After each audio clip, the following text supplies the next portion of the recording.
Olá, buscadores da luz.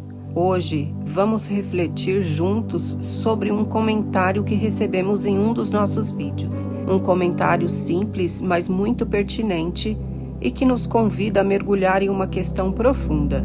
O gnosticismo seria mesmo uma heresia? Aqui, cada comentário é bem-vindo.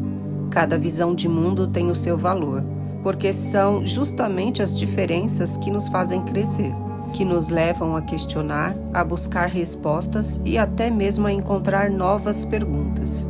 Refletir juntos é um exercício de liberdade, e é isso que nos diferencia daqueles que apenas aceitam ordens e imposições, sem jamais ousar questionar. Então, respire fundo, abra sua mente e seu coração, e vamos caminhar juntos por esse tema polêmico e fascinante.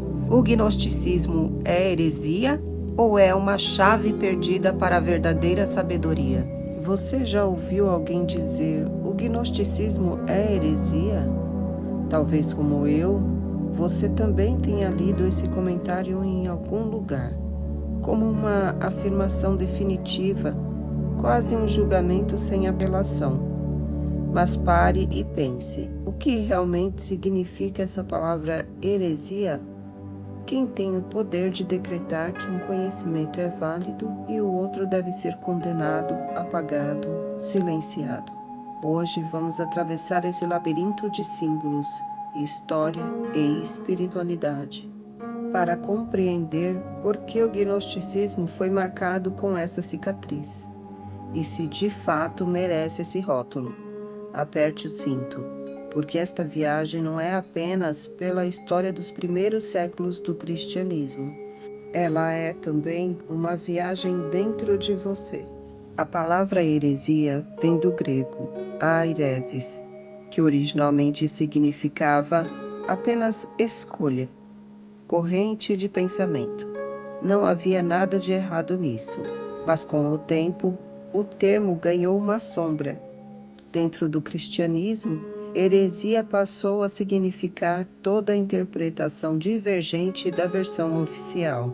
Pense comigo. Imagine uma grande fogueira acesa no meio da praça. Todos são obrigados a se aquecer em volta dela, mas alguém decide acender sua própria chama em outro lugar.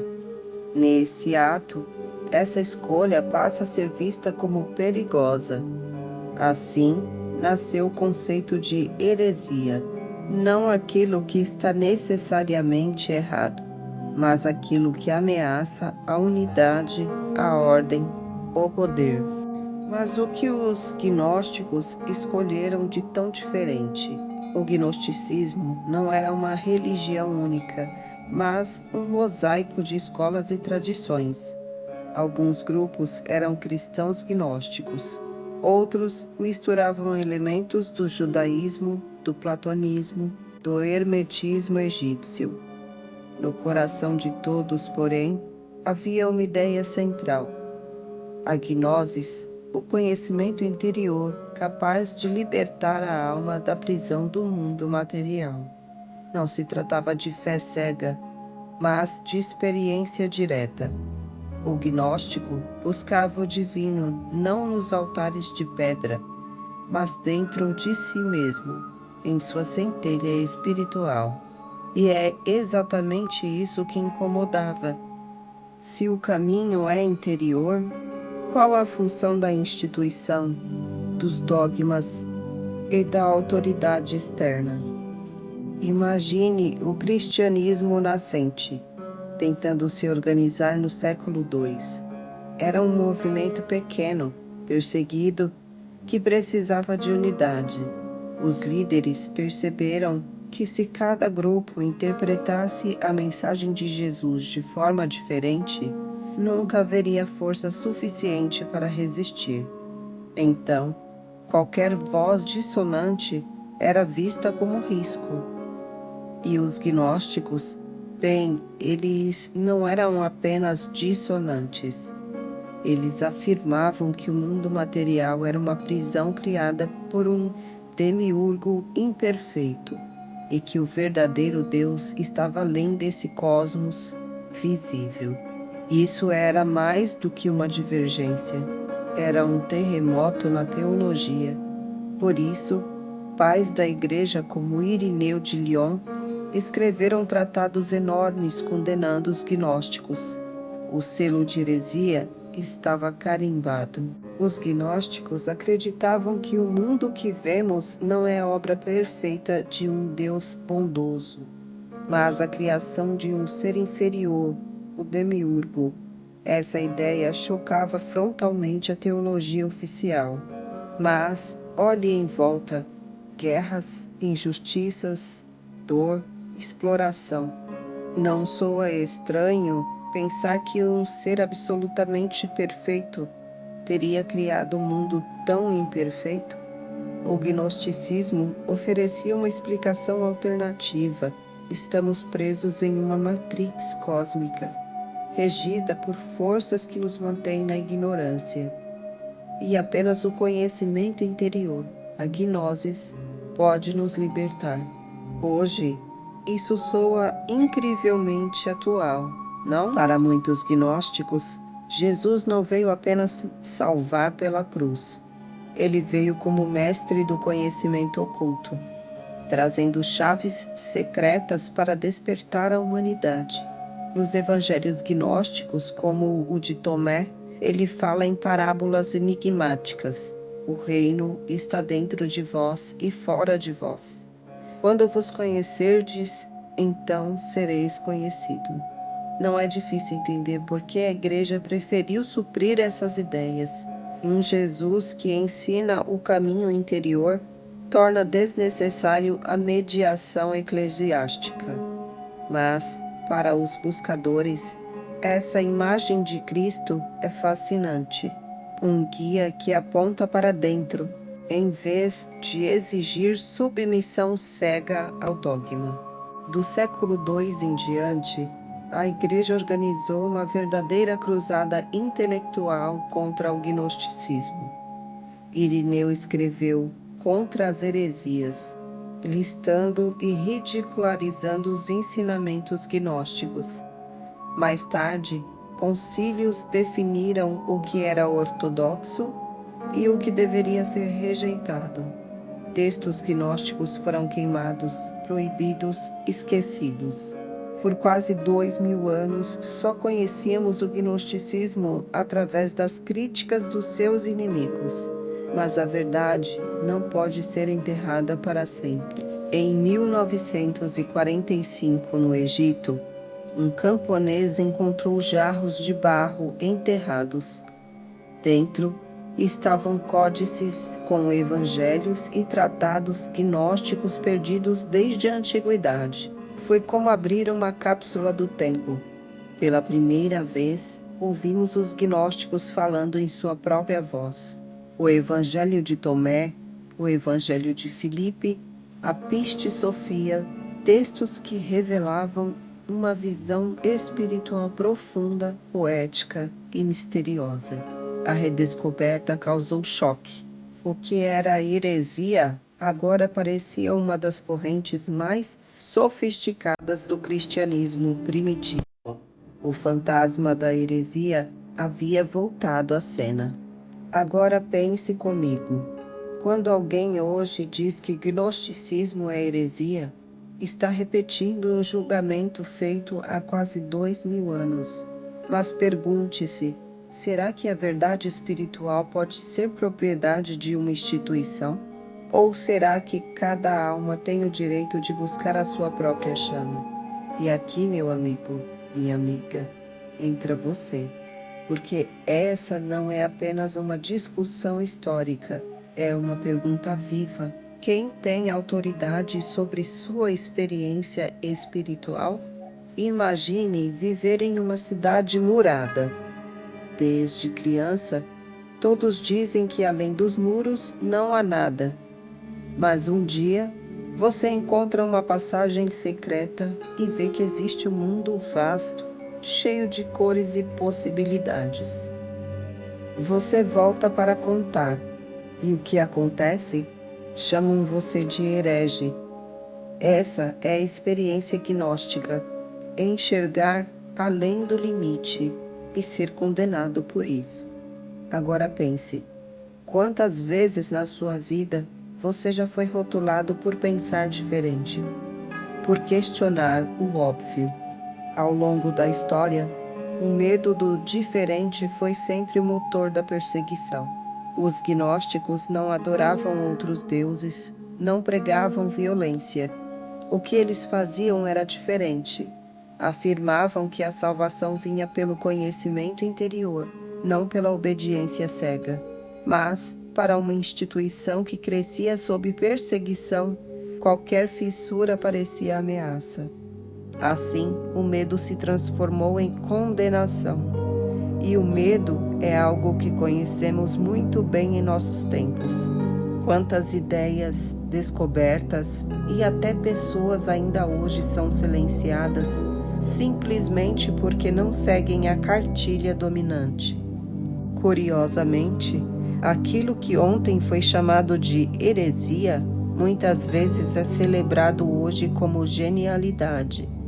Galileu, acusado de heresia por dizer que a Terra girava em torno do Sol. Giordano Bruno, queimado vivo por imaginar um universo infinito. O que eles tinham em comum com os gnósticos? A coragem de olhar além do que lhes diziam. E talvez o gnosticismo seja isso, um lembrete de que nem sempre o herético é inimigo da verdade. Às vezes, ele é o primeiro a enxergar. Para muitos gnósticos, a serpente do Éden não era a vilã, mas a portadora do conhecimento. Enquanto a narrativa oficial a condenava como enganadora, os gnósticos viam nela a força que desperta a consciência adormecida. Um símbolo invertido, ousado. Agora reflita. Quantos símbolos, quantas histórias foram viradas de cabeça para baixo, apenas para manter o poder central intacto? Será que heresia não é, muitas vezes, apenas uma outra forma de contar a mesma verdade? Hoje, falamos em despertar, em sair da Matrix, em não aceitar tudo que o sistema nos impõe. Essa linguagem é surpreendentemente gnóstica. A ideia de que vivemos em uma prisão invisível, controlados por forças externas, e que só o autoconhecimento pode nos libertar, não é exatamente o que o gnosticismo ensinava há quase 2000 anos. Talvez seja por isso que essa tradição continua viva, mesmo sendo perseguida, porque fala diretamente à experiência humana de busca por liberdade interior. Para os gnósticos, Jesus não era apenas um Salvador que morria por nossos pecados. Ele era um iniciador, um mestre que trouxe chaves ocultas para que o ser humano despertasse da ilusão. Essa visão muda tudo. Não é mais uma relação de dependência com uma instituição. É um convite para olhar para dentro, para abrir os olhos. E aqui está o ponto. Uma espiritualidade que não precisa de muros ou mediadores sempre incomodará aqueles que vivem de construir templos e fronteiras. Quantas vozes foram caladas? Quantos textos, evangelhos e visões diferentes de Jesus foram queimados para que apenas uma versão sobrevivesse? Quando olhamos para o passado, percebemos que não foi a verdade que venceu, mas o poder. E o poder sempre escolhe qual verdade deve ser contada. Hoje, com os manuscritos de Nag Hammadi, temos a chance rara de ouvir ecos desse outro cristianismo. Um cristianismo interior profundo que nos convida a repensar tudo. Heresia pode ser entendida como liberdade. Liberdade de pensar diferente, liberdade de escolher sua própria chama. E talvez seja por isso que tantas tradições oficiais temam a heresia, porque ela tira o monopólio da verdade. O gnosticismo nos mostra que a heresia não é apenas ruptura, é também um ato de coragem espiritual. E você, já teve coragem de ser herege em sua própria vida? Toda sociedade constrói sua sombra. Para a igreja, os gnósticos se tornaram essa sombra, esse outro que deveria ser negado para que a identidade oficial brilhasse. Mas, ao negar a sombra, negamos também uma parte de nós mesmos. Assim como na psicologia de Jung, a sombra reprimida retorna mais forte, pedindo integração. Será que hoje não estamos prontos para olhar essa sombra do cristianismo e aprender com ela? Os gnósticos falavam de uma centelha divina aprisionada dentro de cada ser humano, como um raio de luz escondido dentro de uma caverna escura. Essa imagem é poderosa, porque no fundo, todos sentimos essa chama dentro de nós. O problema é que o sistema, as distrações, as correntes da vida moderna tentam sufocá-la. E o gnosticismo nos convida a voltar para dentro e redescobrir essa centelha, reacendendo a conexão com o divino. Se olharmos bem, chamar algo de heresia é uma das ferramentas mais antigas de controle. O que não se encaixa é expulso. O que questiona é condenado. É o mesmo mecanismo que vemos hoje. Notícias rotuladas de falsas quando incomodam. Pessoas censuradas quando pensam diferente.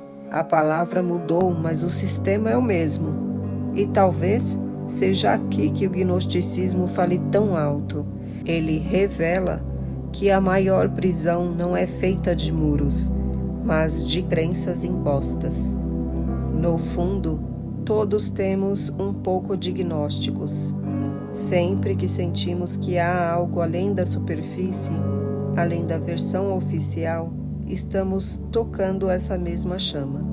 A pergunta é: temos coragem de seguir esse chamado? Ou preferimos o conforto da fogueira central, onde todos se aquecem, mesmo que a chama seja fraca? O gnóstico escolhe arriscar-se no frio, apenas para descobrir uma nova luz. E você, qual chama está disposto a seguir? O gnosticismo não é apenas história antiga, é um mito vivo que ressurge em cada geração, seja nas filosofias alternativas, na busca espiritual fora das religiões tradicionais, ou mesmo em filmes como Matrix, que falam de uma prisão invisível e da necessidade de despertar. O mito continua vivo porque fala de algo essencial, a eterna luta entre a ignorância e o conhecimento, entre prisão e liberdade. Lembre-se, heresia significa escolha, a escolha de pensar diferente, de não aceitar a verdade imposta, de buscar o conhecimento, mesmo quando isso traz riscos. E é justamente essa escolha que define o gnóstico, um buscador que prefere arriscar-se na incerteza do caminho interior do que se acomodar nas respostas fáceis. E agora eu pergunto a você que me escuta: se estivesse no século II, teria ficado com a versão oficial ou arriscaria seguir os gnósticos chamados de hereges? Essa não é uma pergunta sobre o passado, é uma pergunta sobre hoje, porque em cada área da vida sempre existe uma escolha entre a obediência e a liberdade, entre o conformismo e o despertar. Qual escolha você faz? O gnosticismo foi condenado como heresia, mas talvez a verdadeira heresia seja desistir da busca, aceitar a escuridão como destino e deixar a centelha interior apagar-se. No fim, não importa o rótulo, importa a coragem de buscar a verdade, onde quer que ela esteja. E agora eu deixo essa pergunta com você: o gnosticismo é heresia ou é um caminho de libertação?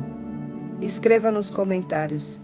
quero ouvir a sua visão, sua chama, sua escolha.